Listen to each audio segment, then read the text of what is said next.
then we shall see about the separation of powers. So the powers are divided into legislative, executive and judicial.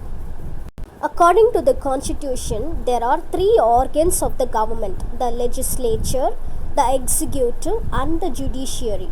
The legislature refers to our elected representatives, the MLAs, the MPs, the chief minister, the prime minister, etc. The executive is the smaller group of people responsible for implementing laws and running the government. The civil servants, the IAS officers, the IPS officers and other government officials. Okay, so they belong to the executive category. The judiciary refers to the system of courts in our country, the lawyers and the judges. Okay, so in order to prevent the misuse of power by any one branch of government, the constitution says that each of these organs should exercise different powers. Okay, so if the power is divided by these organs, if one does any misuse, the other can punish. So let us learn about the fundamental rights. So we have certain fundamental rights.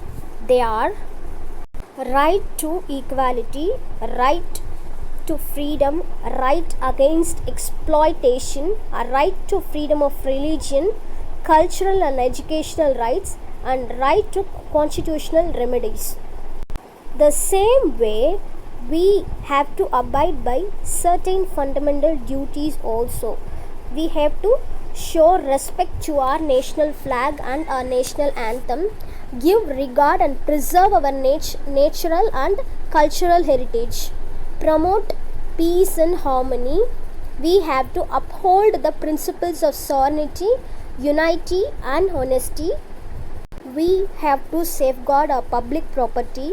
We have to develop scientific temper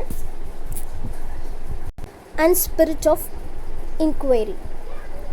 So the fundamental rights has been offered to the conscience of the Indian Constitution. The fundamental rights protect citizens against the arbitrary misuse and absolute exercise of power by the state. Here, state refers to the country. The Constitution thus guarantees the rights of the individuals against the state as well as against other individuals. The Constitution also has a section called Directive Principles of State Policy. This section was designed to ensure greater social and economic reforms and to serve as a guide to the independent Indian state to institute laws and policies that help reduce the poverty of the masses. Yes, let us learn about the secular state. A secular state is the one which the state does not officially promote any one religion as the state religion. As we all know, India is a country which has many religions and we have the right to follow our own religion. The word state does not refer to the state governments. The government is responsible for administering and enforcing laws and can change it with elections. The state represents a sovereign people who occupy a definite territory. Example, they can speak of the Indian state, the Nepali state, etc. Okay, so here state means it defines a country, not particular states like Tamil Nadu, Kerala and all. Okay, yes, the capital S means it's a country. The Indian state has a democratic form of government. The government is one part of the state. So we are in the end of the lesson. Here in this lesson we have learnt the Constitution plays a crucial role in democratic countries. Okay, so the Constitution is very important to run a country. We need rules. So if we don't have rules, what might have happened? Nothing will be proper in our country, right?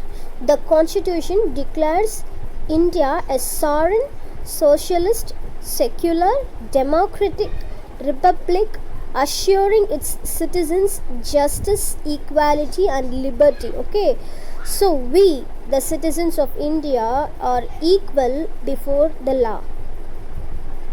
We have our own freedom and we should follow our duty as an Indian citizen. I hope you might have understood today's class, children. Thank you.